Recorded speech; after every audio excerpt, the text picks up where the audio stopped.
Halo teman-teman, kita jumpa kembali dengan video filsafat untuk pemula yang kita masih membahas mengenai logika ya.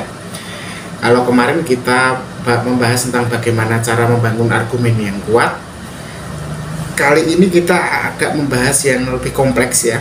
Kita membahas yang agak lebih kompleks maksud saya, karena kita akan membahas mengenai dua jenis logika, yaitu logika induksi dan logika deduksi. Tapi sebelum kita masuk ke pembahasan mengenai induksi dan deduksi, saya ingin sharing dulu ya. Jadi ada pertanyaan sebenarnya dalam pikiran saya awalnya, itu gimana ya cara menemukan kebenaran. Nah, bagi saya ada dua kemungkinan ya. Kita bisa menemukan kebenaran dengan melihat adanya bukti-bukti dulu. Dari bukti-bukti itu lalu kita menyimpulkan sesuatu sebagai sebuah kebenaran.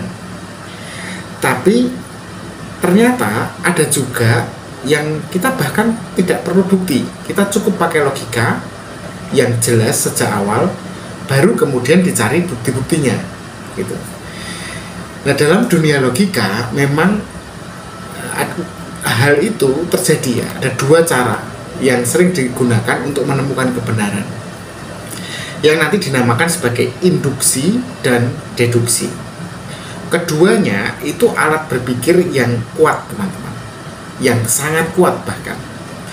Kalau kita bisa menguasai keduanya, kita sebenarnya bisa menganalisis segala informasi atau argumen yang ada dalam atau kita hadapi ya, muncul ke dalam kehidupan kita dengan lebih tajam.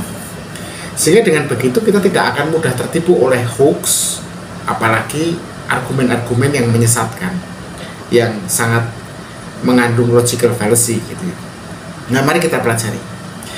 Kita mulai dulu dari ini sebenarnya kita sudah bahas ya di video sebelumnya tentang deduksi, tapi kita bahas lagi karena ini kaitannya sama induksi.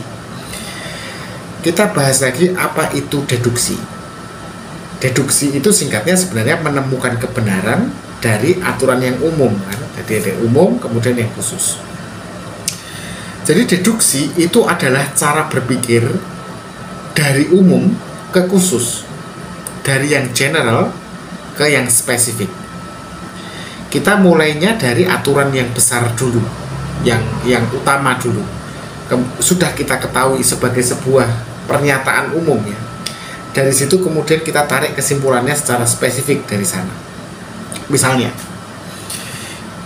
silogisme yang kita pernah pelajari sebelumnya, itu kan deduktif ya. Semua manusia akan mati. Socrates adalah manusia. Socrates akan mati. Premis pertamanya ini kan umum, semua manusia akan mati. Ini sebuah semacam aturan umum ya, logika umum ya. Lalu yang khusus dihadirkan. Nah, kalau Socrates itu dia adalah manusia, Sanaha adalah manusia, Anda adalah manusia. Maka kesimpulannya Socrates, saya, Anda akan mati. Nah, deduksi itu digunakan ketika kita tidak perlu lagi melihat apakah memang benar setiap manusia akan mati. Kita nggak perlu membuktikan itu, karena itu sudah terbukti dengan sendirinya sebagai aturan umum, aturan universal, bahwa setiap manusia satu persatu memang mati. Dan dengan begitu itu bisa untuk membuktikan bahwa Socrates juga akan mati karena dia adalah manusia. Nah, logika deduktif ini memang bekerjanya modelnya sangat matematis, sangat pasti. Kalau premisnya benar, kesimpulannya pasti benar. Ya, kalau premisnya benar, semua manusia akan mati, itu kan premisnya benar. Socrates adalah manusia, itu kan premisnya benar. Maka kesimpulannya pasti benar. Nah, deduksi ini teman-teman, ini cocok digunakan kalau kita sudah punya aturan yang jelas tentang tadi semua manusia akan mati. Kita sudah ada satu premis yang memang sudah jelas dan tidak bisa diganggu-gugat. Dan tinggal kita terapkan ke situasi-situasi yang khusus. Jadi yang umum ke yang khusus, deduksi. Nah, lalu pertanyaan kedua, lalu topik yang kedua adalah mengenai deduksi. Induksi. Nah, kalau induksi itu apa? Kalau tadi kan deduksi. Nah, kalau induksi dibalik, menemukan kebenaran dari yang khusus ke yang umum. Jadi dari kasus per kasus kemudian ditarik menjadi satu kesimpulan umum. Jadi bukan dimulai dari satu pernyataan yang logis dan pasti, tetapi justru pernyataan itu diciptakan setelahnya kita mengalami kekhususan-kekhususan. Sehingga teman-teman, kalau deduksi itu berangkatnya dari aturan umum, induksi kebalikannya, dia cara berpikirnya dari khusus ke yang umum. Dari yang khusus ini berarti kita bicara tentang pengalaman, menemukan kebenaran dari pengalaman, kasuistik. Berarti empiris kan. Kita sudah bahas itu. Misalnya begini, contoh ya, misalnya kita melihat banyak burung itu bisa terbang, burung-burung kan terbang gitu. Lalu kita melihat, oh itu ada burung emprit atau apa bahasa Indonesianya, pipit ya. Ada burung pipit bisa terbang. Ada juga tuh loh, itu burung apa kok besar? Itu burung elang bisa terbang. Loh, itu ada burung apa lagi yang warnanya putih? Oh, itu burung merpati juga bisa terbang. Setelah burung pipit kita lihat, burung elang kita lihat, burung merpati kita lihat, burung gereja kita lihat. Ini kan kasus-kasus ya. Kita lalu berkesimpulan semua burung bisa terbang. Nah, tapi masalahnya adalah apakah memang semua burung bisa terbang? Apakah pernyataan yang dihasilkan dari pernyataan induktif itu tadi itu bisa benar, selalu benar? Karena ternyata teman-teman, kan ada juga ya burung yang nggak bisa terbang. Contohnya, bagaimana dengan burung penguin misalnya, atau burung unta misalnya, atau burung kasuari misalnya di Papua. Nah, disinilah kelemahan logika induktif. Karena kesimpulan yang diambil dari pengalaman itu nggak selalu 100% benar. Dia bisa benar sementara sebelum ditemukan pengalaman lain yang ternyata bisa membuktikan atau meruntuhkan kesimpulan itu. Nah, tapi jangan salah dulu, logika induksi bukan terus artinya lemah, lebih lemah dari deduktif ya, dari logika deduktif. Logika induktif ini tetap sangat berguna, terutama kalau kita ingin membuat sebuah teori teman-teman berdasarkan bukti-bukti empiris atau bukti-bukti di dunia yang nyata. Nah, itu tadi logika induktif. Nah, sekarang pertanyaannya, mana yang lebih baik? Apakah deduksi atau induksi? Lalu pertanyaan berikutnya, kapan kita menggunakan deduksi dan kapan kita menggunakan induksi logikanya gitu. Jadi begini, maaf, kalau kita bertanya mana yang lebih baik, deduksi atau induksi, ya jawabannya ya tergantung tujuannya, tergantung konteksnya, tergantung apa yang mau kita cari gitu. Kita menggunakan deduksi jika kita memang sudah punya aturan yang jelas, yang sudah tidak perlu kita buktikan, dan dari situ kita akan mudah untuk mencapai kesimpulan yang pasti ya. Kita bisa dengan mudah mencari kesimpulan-kesimpulan kasuistik dari aturan umum yang jelas itu. Nah, makanya kita gunakan deduksi kalau aturannya jelas atau premis umumnya itu jelas, premis generalnya. Tetapi kita bisa menggunakan induksi ketika kita ingin mengamati pola, sekali lagi pola dari banyak kasus yang terjadi dan membuat semacam generalisasi. Atau nanti generalisasi itu sendiri bersifat sementara ya, atau tidak pasti, karena ketika nanti ada kasus yang baru yang ternyata berbeda dari pola itu ya, akhirnya karena pola berubah, kesimpulan berubah. Nah, contohnya begini, kalau di sains ya, contohnya di sains ya, hukum gravitasi itu kan ditemukan dengan logika induksi yang dilakukan oleh Newton, kalau teman-teman tahu. Jadi Newton itu kan melihat ada begitu banyak benda jatuh, setiap benda yang apel jatuh, semua benda jatuh, lalu dia bertanya, kok begitu ya, polanya kebaca tuh. Lalu disitulah dia menyimpulkan bahwa ada gaya gravitasi yang membuat semua benda itu punya berat dan jatuh. Dalam kasus sains lain atau kasus ilmu pengetahuan lain itu dalam hal astronomi misalnya ya, itu menggunakan logika yang berbeda ya. Dia menggunakan logika deduksi. Kalau tadi kan hukum gravitasi dengan induksi ya. Kalau astronomi malah kadang-kadang menggunakan deduksi. Karena dengan logika induksi tadi bahwa gravitasi tadi banyak benda jatuh. Nah, hukum gravitasi itu kemudian menjadi semacam premis generalnya. Kalau kita sudah tahu hukum gravitasi bekerja dengan cara tertentu kan, maka dalam astronomi itu kita juga bisa memprediksi pergerakan planet tanpa harus melihat setiap planet itu setiap saat. Karena setiap planet kan punya gravitasi. Ya, dalam Newton tadi menemukan hukum gravitasi di bumi, tapi dia kemudian dengan begitu kita berpikir bahwa matahari juga punya gravitasi, bulan juga punya gravitasi, planet-planet juga. Sehingga posisi planet, gerak planet dalam astronomi dalam kasus-kasus itu bisa disimpulkan. Jadi logika induksi itu kemudian membantu untuk ditemukannya premis mayor atau yang general, dan kemudian logika deduksi adalah penting untuk membuktikan premis mayor itu ketika dispesifikkan seperti apa gitu. Nah, jadi keduanya sebenarnya saling melengkapi teman-teman. Induksi itu menghasilkan teori ya, induksi itu menghasilkan teori, sedangkan deduksi itu membantu kita menguji teori itu. Paham ya?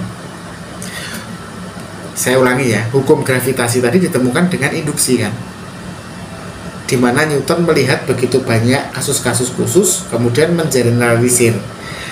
Nah, tetapi temuan Newton itu lewat induksi itu hanya akan teruji kalau dideduksikan, dengan diuji dari umum ke khusus. Dari teori gravitasi itu kita temukan kasus-kasusnya dalam konteks khusus dalam astronomi kalau tadi contohnya. Keduanya saling melengkapi. Oke. Kesalahan fatalnya adalah dalam berpikir induktif dan deduktif adalah kita seringkali dalam deduksi ya, itu kita seringkali membuat sebuah premis yang salah. Karena deduksi itu hanya bisa 100% benar kalau premisnya juga benar.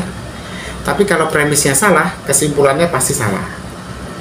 Misalnya premis umumnya ya, atau premis generalnya ya, teorinya adalah misalnya semua orang yang pakai kacamata adalah jenius. Terus kemudian premis keduanya Budi pakai kacamata. Lalu kesimpulannya Budi itu orang jenius. Kayaknya sih logismenya oke ya, lancar ya, premis 1, 2, dan 3. Tapi kalau dilihat premis itu sendiri salah. Pertama, premis satunya tadi semua orang yang pakai kacamata adalah jenius, itu salah kan? Enggak semua orang pakai kacamata itu jenius. Dari teorinya saja itu sudah salah. Lalu turun ke premis kedua, Budi pakai kacamata. Nah, kalau ini benar nih premisnya. Premis keduanya benar, tapi kalau premis pertamanya salah, ya akhirnya kesimpulannya salah bahwa Budi adalah jenius. Bukan berarti Budi itu, premis keduanya itu tadi kan Budi pakai kacamata itu benar, tapi bukan berarti kemudian kalau dia pakai kacamata dia lalu pintar, kan gitu. Memang kedengarannya hal-hal seperti itu logical fallacy ya, kedengarannya masuk akal, keren gitu ya, tapi itu jadi deduksi yang salah karena premis pertamanya terkadang tidak selalu benar. Bagaimana dengan induksi? Nah, kesalahan dalam logika induksi adalah ketika generalisasi atau proses untuk membangun teori dari kasus-kasus khusus itu terburu-buru. Jadi induksi ini bisa berbahaya karena kita kadang-kadang terlalu cepat menyimpulkan. Misalnya ya, tadi burung ya, ada burung gereja kita terbang, oh itu kasus burung gereja terbang.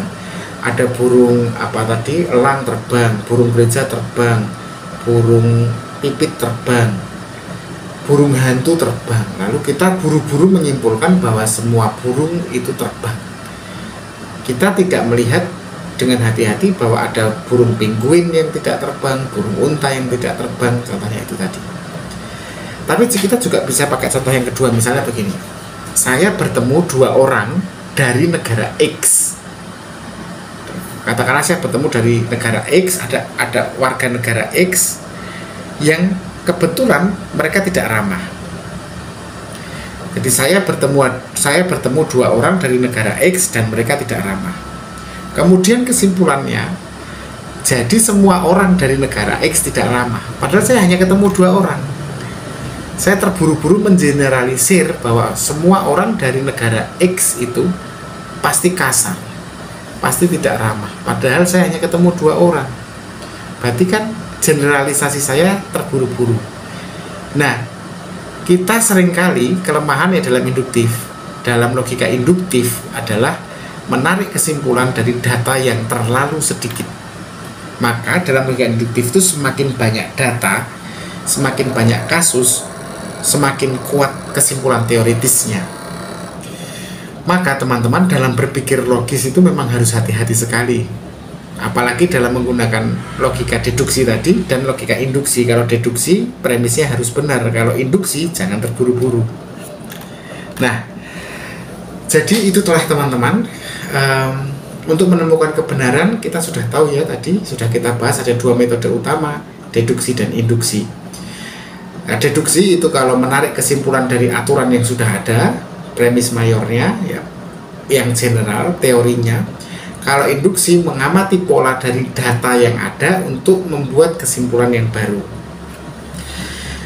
Kita bisa menggunakan deduksi untuk membuat argumen yang kuat, yang benar. Tapi selanjutnya kita butuh induksi untuk menguji kebenaran argumen itu tadi. Sehingga caranya menguji adalah dengan membenturkannya dengan pengalaman-pengalaman nyata.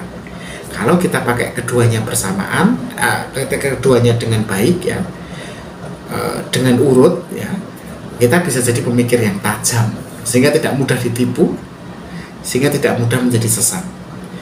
Nah, nanti di video selanjutnya kita akan masih membahas tentang kemungkinan-kemungkinan logical fallacy yang muncul dalam logika deduktif dan induktif. Terima kasih teman-teman sudah belajar bersama saya. Kita ketemu di video selanjutnya. Tetap berpikir kritis.